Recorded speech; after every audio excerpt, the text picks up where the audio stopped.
Iran के द्वारा 2 अमेरिकी लड़ाकू विमानों के गिराने के दावों को किस रूप में अमेरिकी समाचार पत्रों ने प्रकाशित किया है।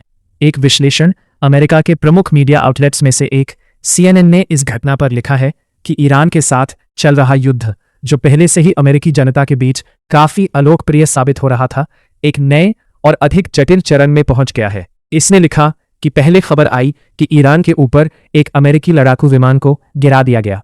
इसके बाद शुक्रवार को खबर आई कि ईरान ने दूसरे अमेरिकी लड़ाकू विमान को निशाना बनाया है, जबकि CNN ने लिखा है, लेकिन एक ऐसे संघर्ष में जिसमें सैन्य वर्चस्व अमेरिका के पक्ष में है, ये घटना एक विषम युद्ध के खतरों को दिखाती करती है। इसकी लागत को अमेरिकी जनता पहले से नामंजूर करती आ रही है। CNN लिखता है, इन घटनाओं से ईरान के आसमान पर पूरे वर्चस्व के बारे में ट्रंप प्रशासन के दावों के साथ साथ पिछले महीने से बनाए जा रहे अभेद्य होने के दिखावे की भी धज्जियां उड़ती हैं। NBC न्यूज ने ईरान की ओर से विमान गिराने के दावे का जिक्र करते हुए लिखा है, ये पहली बार है जब इस ताज़ा संघर्ष के तहत ईरान के अंदर अमेरिकी विमान दुर्घटनाग्रस्त हुआ है, जिससे ये धारणा गलत साबित होती है कि अमेरिका का ईरानी हवाई क्षेत्र पर पूर्ण नियंत्रण है। NBC लिखता है, ट्रंप ने इस युद्ध में जीत की घोषणा करते हुए कहा है कि उन्होंने ईरान पर युद्ध समाप्त करने पर सहमत होने के लिए दबाव डाला है। वहीं उन्होंने मध्य पूर्व में नए सैनिकों की तैनाती करते हुए कहा है कि अगर ईरान होर्मुज़ स्ट्रेट को नहीं खोलता तो इस क्षेत्र में तनाव और बढ़ जाएगा। इसमें आगे कहा गया है, अब ईरान की ओर से अमेरिकी विमानों को गिराने का दावा किया गया है। इससे उसके आसमान पर अमेरिकी इस्राएली वर्चस्व के दावों पर संदेह और भी बढ़ जाएगा।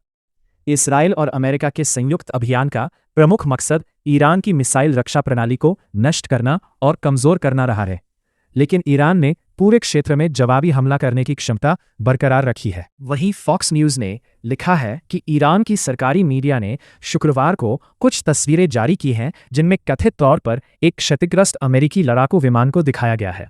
इसमें इजेक्टर सीट भी शामिल है। फॉक्स न्यूज ने लिखा है कि वो इसकी प्रामाणिकता की पुष्टि नहीं करता। फॉक्स न्यूज के मुताबिक विशेषज्ञों का कहना है कि युद्ध क्षेत्र के ऊपर आसमान को नियंत्रित करने का मतलब कभी ये नहीं होता कि यहां जोखिम बिल्कुल नहीं है। हालांकि वायुसेना के F-15E लड़ाकू विमान को गिराए जाने से ईरान के आसमान पर वर्चस्व के ट्रंप प्रशासन के दावों पर सवाल उठने लगे हैं। रिटायर्ड लेफ्टिनेंट जनरल डेविड डेप्टुला ने शुक्रवार को फॉक्स न्यूज के एक शो में कहा, ऐतिहासिक मानकों को भी देखें तो बेहद सुरक्षित क्षेत्र में 4 हफ्तों के युद्ध के बाद एक लड़ाकू विमान का नुकसान होना आश्चर्यजनक तौर पर काफी कम है।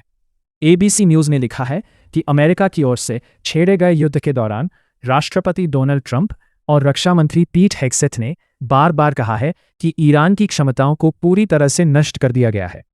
उन्होंने कहा था कि ईरान के विमानरोधी सिस्टम को अमेरिकी सेना ने खत्म कर दिया है, लेकिन शुक्रवार को उस दावे पर सवाल उठने लगे जब कई अमेरिकी अधिकारियों के मुताबिक ईरान ने अपने क्षेत्र में एक अमेरिकी लड़ाकू विमान F-15E को गिरा दिया है। अंग्रेजी अखबार वॉशिंगटन पोस्ट ने विमान गिराए जाने की घटना का जिक्र करते हुए लिखा है, लापता क्रू सदस्य की तलाश अमेरिकी सैनिकों के लिए अब तक का सबसे जोखिम भरा पल बन गई है।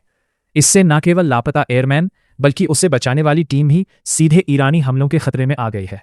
ये इस संघर्ष की पहली घटना है जब किसी अमेरिकी मानव संचालित विमान को दुश्मन क्षेत्र के अंदर गिराया गया। राष्ट्रपति डोनाल्ड ट्रंप के लिए यह घटना राजनीतिक रूप से चुनौतीपूर्ण बन सकती है। उन्हें ईरान युद्ध के विरोधियों, यहां तक कि अपने कुछ समर्थकों की आलोचना का सामना करना पड़ रहा है। विमान के रेस्क्यू ऑपरेशन के बारे में एक पूर्व अमेरिकी जनरल के जेम्स लाइफ ने कहा, यह एक हाई रिस्क मिशन है। जितनी देर कोई जमीन पर रहता है उसे सुरक्षित निकालना उतना ही मुश्किल हो जाता है। उन्होंने कहा कि भले ही जानकारी अधूरी हो, लेकिन ऐसे ऑपरेशन तुरंत शुरू किए जाते हैं क्योंकि पायलट के पकड़े जाने पर दुश्मन उसे प्रचार के लिए इस्तेमाल कर सकता है।